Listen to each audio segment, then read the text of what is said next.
దివ్య కారుణ్య మహోత్సవం. ముందుగా మీకు అందరికీ దివ్య కారుణ్య పండుగ శుభాకాంక్షలను అందజేస్తూ ఉన్నాను. ఆ దివ్య కారుణ్య నాథుడు తన కరుణ ద్వారా, తన దయ ద్వారా, తన కృప ద్వారా మనందరినీ కూడా ఆశీర్వదించను గాక. Amen. Praise the Lord, praise the Lord, praise the Lord, praise the Lord, praise the Lord. ప్రియ సహోదరి సహోదరులారా, మనం పూజ ప్రారంభంలోనే సువిశేష వచనాన్ని, ప్రవేశ వచనాన్ని ఒకసారి మనం విన్నాం.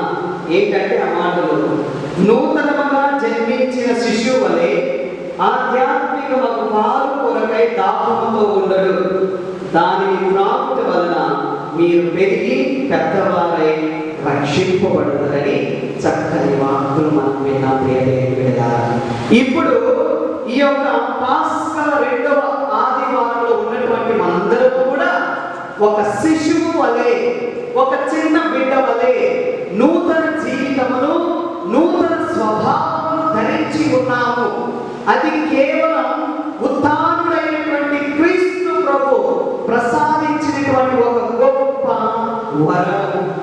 ఆ క్రీస్తు ప్రభు ఉత్థాన పండుగ ద్వారా మనందరూ కూడా నూతనంగా మార్చబడ్డాం. నూతన సృష్టిగా, నూతన స్వభావమును మనందరము కూడా ధరించి ఉన్నాం. ప్రియ దేవుని బిడ్డలారా, అందుకే పౌలు గారు కొరింథీయులకు రాసినటువంటి మొదటి లేఖలో 15వ అధ్యాయము 14వ వచనంలో పౌలు గారు చక్కగా సమాధానం చెబుతున్నాడు. అక్కడ ఉన్నటువంటి ప్రజలకి, మనం ఇప్పుడు ఇస్తున్నటువంటి మనందరికీ కూడా ఒక చక్కని మాటను అందిస్తూ ఉన్నారు. ఏంటో చదువుతారు ఒకసారి. క్రీస్తు లేవనెత్తబడినచో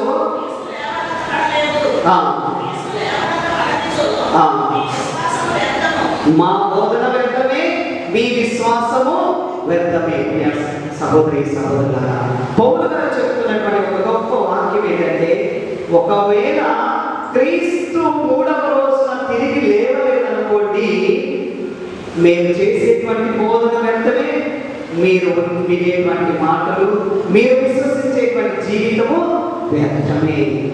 ఆయన జీవముతో లేచాడు కాబట్టి ఈనాడు మనందరం కూడా ధైర్యంతో దేవాలయంలో కూర్చొని దేవుని యొక్క వాక్యాన్ని బోధించుకుంటూ దేవుని యొక్క వాక్యాన్ని అందరూ కూడా వింటూ ఉన్నాం. కానీ మరి అలనాడు క్రీస్తు ప్రభు ఉత్థానుడైన తర్వాత శిష్యులందరూ కూడా భయపడిపోయారు.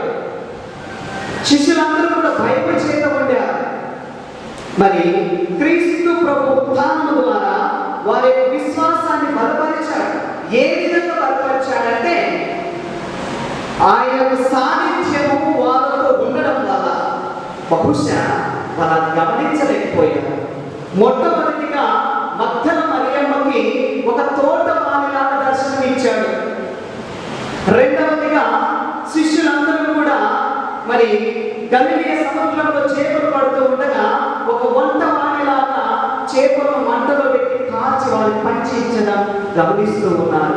అదేవిధంగా 3వసారిగా మరి ఆ యొక్క ఎమ్మావు మార్గంలో శిష్యులు నడుచుకుంటూ పోతూ ఉండగా వాళ్ళతో ఒక బాటసారిగా దర్శనం అవుతాడు.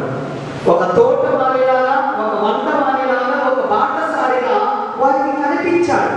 వారి సాన్నిధ్యాన్ని వాళ్ళు ఉంచారు, కానీ శిష్యులు దాన్ని గమనించలేకపోయారు. అందుకే ఈనాడు సువిశేష వచనంలో మనం చూస్తూ ఉన్నాం. వాళ్ళకి ధైర్యాన్ని ఇస్తూ ఉన్నాడు, వాళ్ళలో ఉన్నటువంటి భయాన్ని తీసేస్తూ ఉన్నాడు. 3 సార్లు మీకు శాంతి కలుగును గాక, మీకు శాంతి కలుగును గాక, మీకు శాంతి కలుగును గాక అని తన శిష్యులకి శాంతిని ప్రసాదిస్తూ ఉన్నాడు. ఆ భయాన్ని తీసివేస్తూ ఉన్నాడు. మరి అక్కడ నుంచి క్రీస్తు ప్రభు శిష్యులలో తిరుగుతూ వాళ్ళ యొక్క విశ్వాసాన్ని అభివృద్ధి పరుస్తూ, భయాన్ని తీసివేస్తూ, నేను ఉన్నాను, మీతో ఉన్నాను, మీరు అధైర్యపడుతున్నటువంటి ఒక ధైర్యాన్ని ఆ యొక్క శిష్యుల్లో పురుగొల్పారు. ప్రియ దేవుని బిడ్డలారా, మరి ఈనాడు మనందరము కూడా ఎవరైతే ఉత్థానుడైనటువంటి క్రీస్తు ప్రభుని విశ్వసిస్తారో, ఎవరైతే ఆ క్రీస్తు ప్రభు నిజంగా ఉత్థానుడయ్యాడని నమ్ముతారో, వారి దేవుడు నూతన జీవితాన్ని, నూతన స్వభావాన్ని మనందరికీ కూడా ప్రసాదిస్తాడని తెలియజేస్తుంది. మరి అలనాడు కూడా శిష్యులు భయం చేత వణుకుతూ ఉండగా వారికి ఒక ధైర్యాన్ని ఇచ్చి వారిని రూపాంతరం చేసేశారు. వారి యొక్క మనసులు మార్చేశారు, వారి యొక్క ఆలోచనలు మార్చేశారు, వారి యొక్క భయాన్ని తొలగించాడు. వాళ్ళు ఆనందాన్ని, శాంతిని, ధైర్యం, సమాధానాన్ని ప్రసాదించి మీరు వెళ్ళండి, నా తండ్రి నన్ను పంపినట్లే నేను కూడా మిమ్మల్ని పంపుతున్నాను, నేను మీతో ఉంటాను, మీరు అధైర్యపడకండి అని చెప్పేసి శిష్యులను పంపుతూ ఉన్నాడు. తన యొక్క సేవలు సాక్షులుగా జీవించడానికి వెళ్ళారా.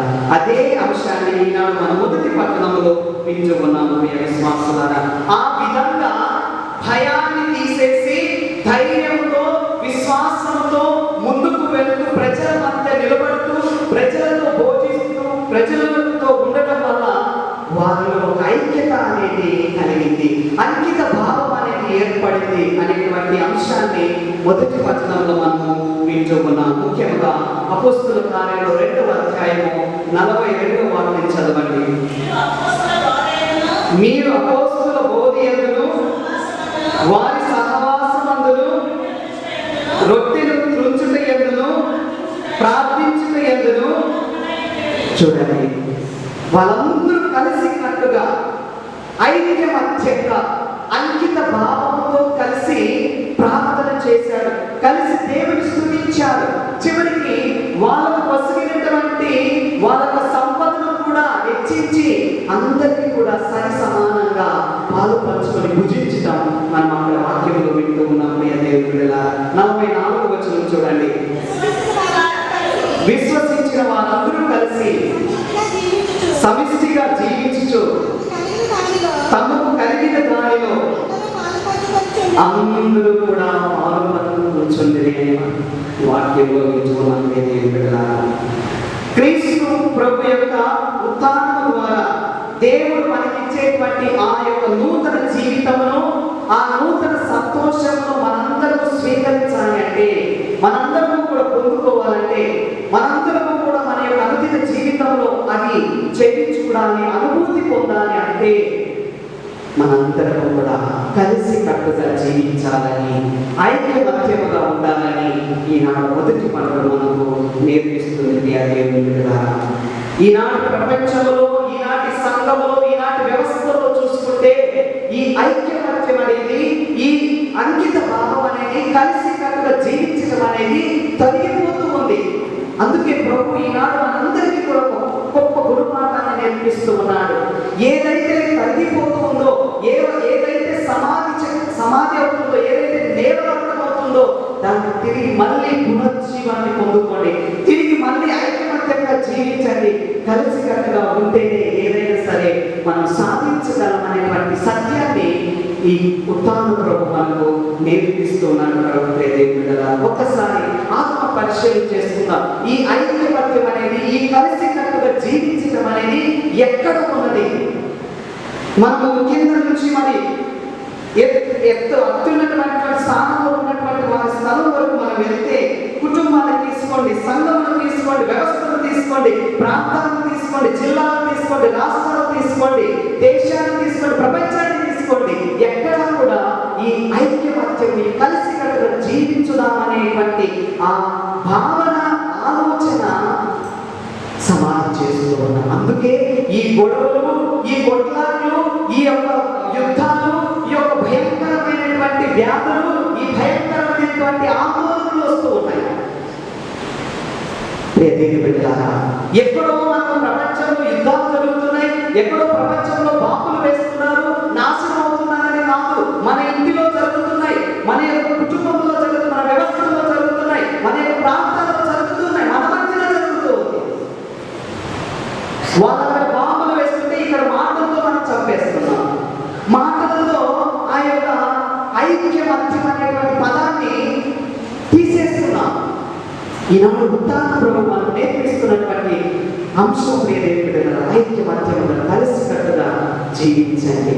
నేను ఇక్కడనే పరలోకంలో చేరుకుంటే సరిపోదు, నాతో పాటు నా కుటుంబ సభ్యులు, నాతో పాటు నా బంధుమిత్రాలు, నాతో పాటు నా అన్నదమ్ములు కూడా పరలోక రాజ్యం చేరాలి అనేటువంటి ఆలోచన మనలో కలిగి ఉండాలి. అందుకే ప్రభుకి ఇష్టమైనటువంటి చేసినటువంటి కార్యాలు 3 అని శిలాపుత్రుడైన యేసు జ్ఞాన గ్రంథంలో మనం చదువుకుంటాం. 25వ అధ్యాయం 1వ వాక్యాన్ని ఒకసారి చదువుతాం. శిలాపుత్రుడైన యేసు జ్ఞాన గ్రంథంలో 25వ అధ్యాయం 1వ వాక్యంలో ప్రభువుకి ఇష్టమైనది ఇటు నరులకు కూడా ఇష్టమైనటువంటి 3 కార్యాలు అంటారు.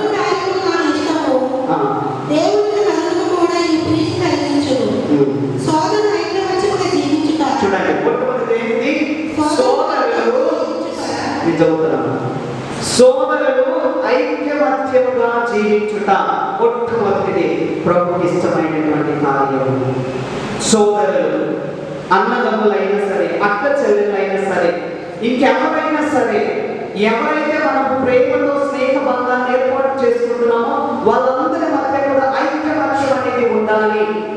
బహుశా కొన్ని సందర్భాలలో తప్పులు చేస్తూ ఉంటాం, కొన్ని సందర్భాలలో బాధలు కలిగిస్తూ ఉంటాయి, కొన్ని సందర్భాల్లో మనం విడిపోతూ ఉంటాం. కానీ దీన్ని మళ్ళీ అర్థం చేసుకొని ఐక్యంగా జీవించడం అనేది ప్రభువుకు చాలా ఇష్టమైనటువంటి మొట్టమొదటి కార్యము. రెండవది ఏంటంటే ఇరుగు పొరుగు వారు స్నేహముగా జీవించుట. ఏంటంట?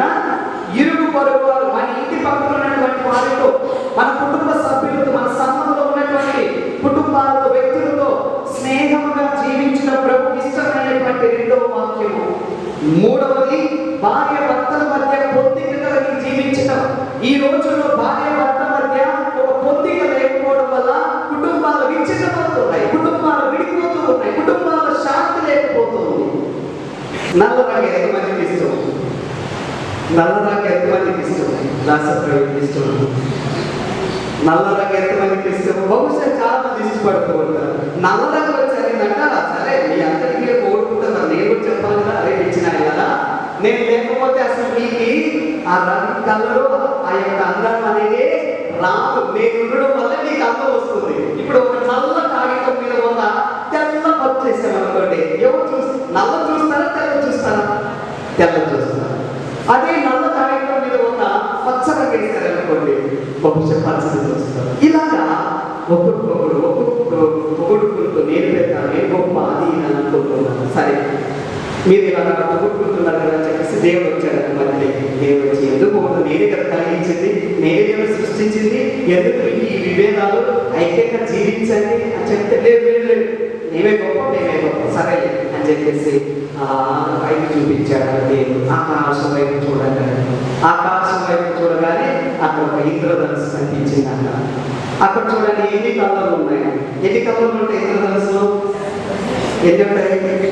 సరే 7 అనుకుందాం, లేదు 7 కళ్ళలు. మరి ఆ 7 కళ్ళలు కలిస్తేనే దాన్ని ఇంద్రధనుసు అంటున్నారు. అంతేకాని ఒక్కొక్క కళలు ఒక్కొక్కటి ఇలా ఉందనుకోండి దాన్ని ఇంద్రధనుసు అంటామా అని దేవుడు వాళ్ళకి నేర్పించాలి. ఈ ఒక చిన్న వర్ణించినటువంటి కథ, బట్ ఈ కథ నుంచి దేవుడు మనకు నేర్పిస్తున్నటువంటి గొప్ప అంశం ఐక్యమత్యముగా జీవించడం. అందుకే అంటారు ఐక్యమత్యమే మహాబలం అంటారు. ఏదైనా సరే సాధించాలి, చెయ్యాలంటే ఐక్యంగా కలిసి చేస్తే, అది ప్రార్థన అయినా సరే, అది పనైనా సరే, అది ఏదైనా సరే, నేను చేయను అనుకుంటూ పోతే ఏది కూడా ముందుకు రాదు, ఏది కూడా డెవలప్మెంట్ ఉండదు, ఏది కూడా బాగుపడకపోయేది. మొట్టమొదటి అంశం.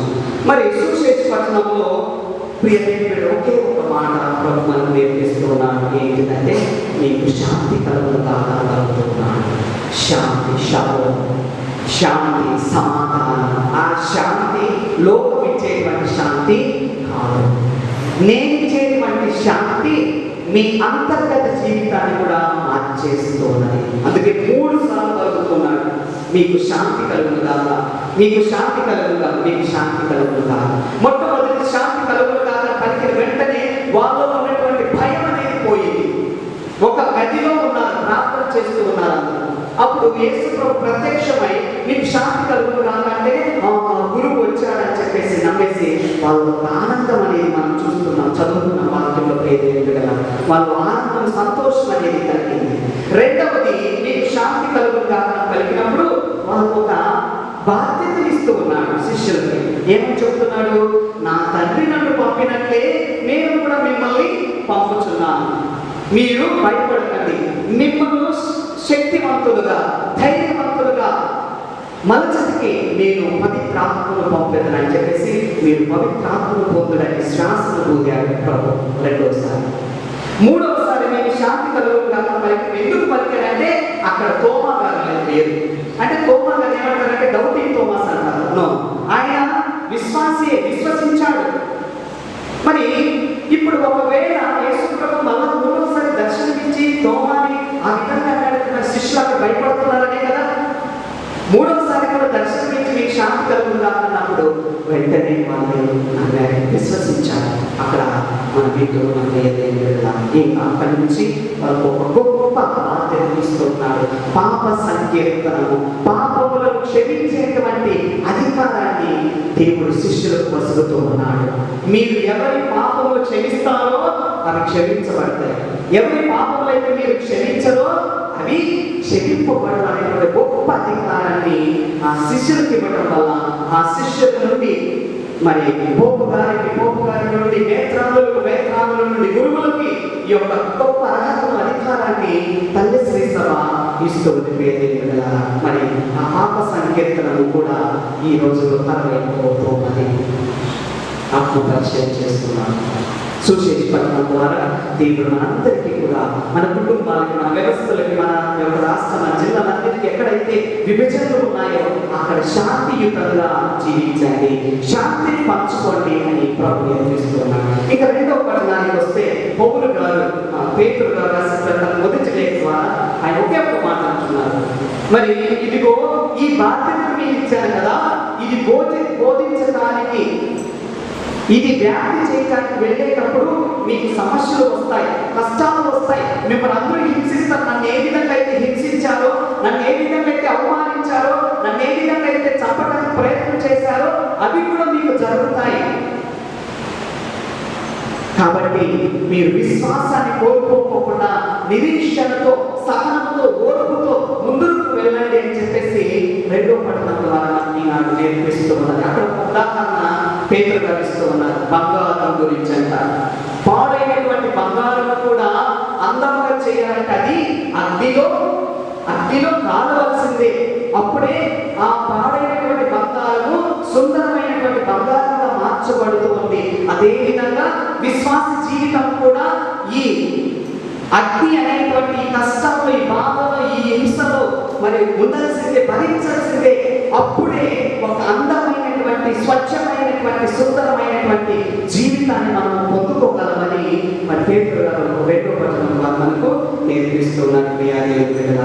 మరి ఈ రోజున చివరిగా మన తల్లి శ్రీ సభ దివ్య కారుణ్య మహోత్సవాన్ని కొనియాడుతున్నాం. Praise the Lord, praise the Lord, praise the Lord, praise the Lord, praise the lord.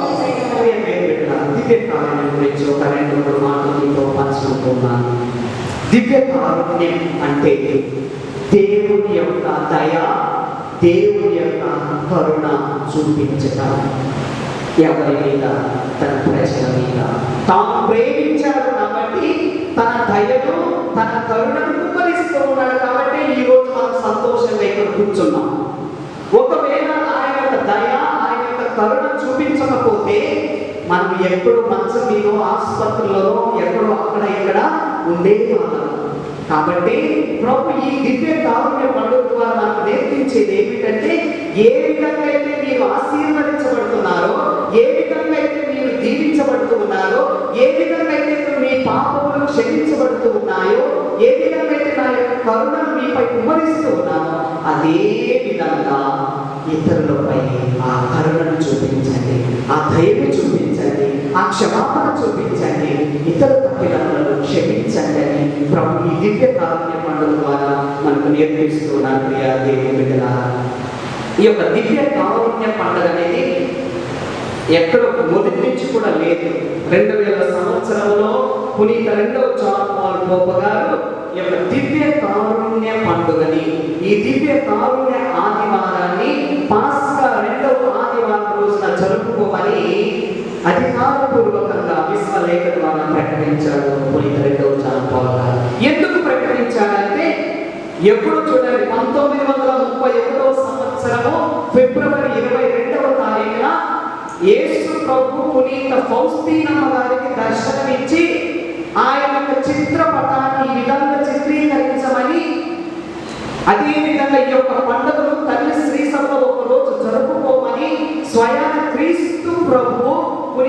ఫౌస్తీనమ్మ గారికి పలికినటువంటి మాటలు, ఆ మాటలు అనుగుణంగా చేసుకొని ఒక చిత్రీకరణ పటాన్ని, దివ్య కారుణ్య పటాన్ని చిత్రీకరించాడు. చూసారు? ఎంతమంది చూసారు దివ్య కారుణ్య పటం? ఇక్కడ ఎక్కడ ఉందో దివ్య కారుణ్య పటం చూసారు కదా? ఒకసారి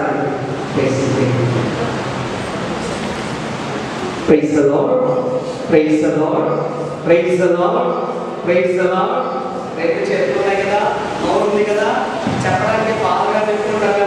praise the Lord, praise the Lord, praise the Lord, praise the Lord, praise the Lord, praise the lord.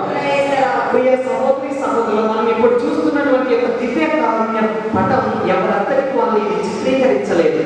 స్వయాన క్రీస్తు ప్రభు పునీత ఫౌస్తీనమ్మ గారికి వర్ణించారు.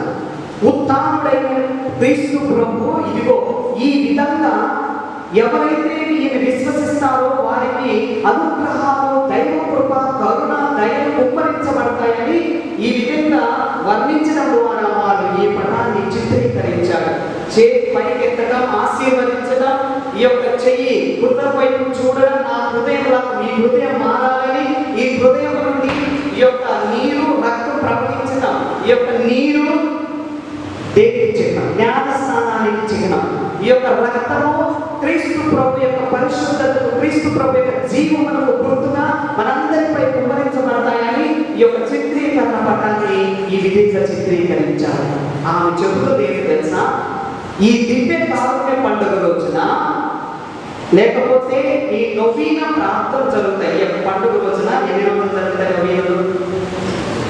మీ ఇష్టం, 3 రోజులైనా, 5 రోజులైనా, 9 రోజులైనా. నవీన ప్రార్థనలో ఈ పండుగ రోజునంట గొప్ప వరం దేవుడు ఇచ్చారు.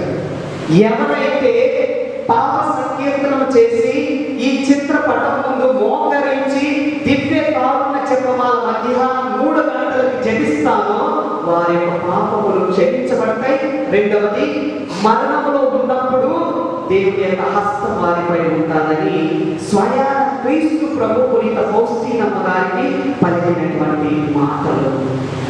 అందుకే పునీత 2వ జాన్ పౌలు గారు ఈ పండుగను వదిలేయాలి. ఇంత గొప్ప ఔన్నత్యం అర్థం ఉంది కాబట్టి దీన్ని అందరూ పండుగగా, మహోత్సవంగా జరుపుకోవాలని పాస్తా 2వ ఆదివారం రోజున ఈ యొక్క పండుగను కేటాయించారు. ప్రియ దేవుని బిడ్డలారా, అందుకే ఇంటికి వెళ్ళిన తర్వాత చదవండి కీర్తన 103వ అధ్యాయం అంతా కూడా చక్కని మాటలు.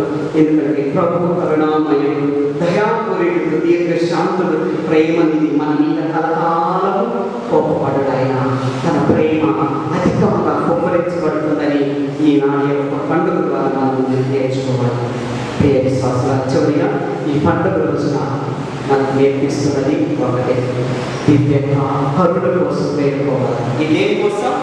శ్రమ మరణం ద్వారా మా మీదను సమస్త మానవాల మీదను దయగా ఉండండి అని చెప్పేసి ప్రియ దేవుని ద్వారా అలవర్చుకుందాం. ఈ ప్రార్థన మన జీవితానికి ఒక భాగం చేసుకుందాం. ఇది ఒక 5 నిమిషాల ప్రార్థనే. ఈ ప్రార్థన చేసేవారు నిజంగా చెప్తున్నాను, విశ్వసించి ఒక వారం చేయండి, ఒక 2 వారాలు చెప్పి ఓపుకుంటే 1 నెల చేయండి. మీలో మార్పు, మీ కుటుంబంలో మార్పులు మీరే గమనిస్తారు. అది నేను చెప్పను, ఇది వాస్తవానికి. ముఖ్యంగా ఇంకా టైం ఉన్న వాళ్ళకి మధ్యాహ్నం 3 గంటలకి ఒక 5 నిమిషాలు ఈ దివ్య కారుణ్యాన్ని జపమాల జపించితే you will receive the blessings what you need. మనకి ఏది కావాలో అది మనము పొందుతాం. కాబట్టి అంత గొప్ప భాగ్యాన్ని దేవుడు మనం ప్రసాదించమని ఈ రోజులో ప్రార్థించుకున్నాం. పితా పుత్ర పవిత్రాత్మ నామమున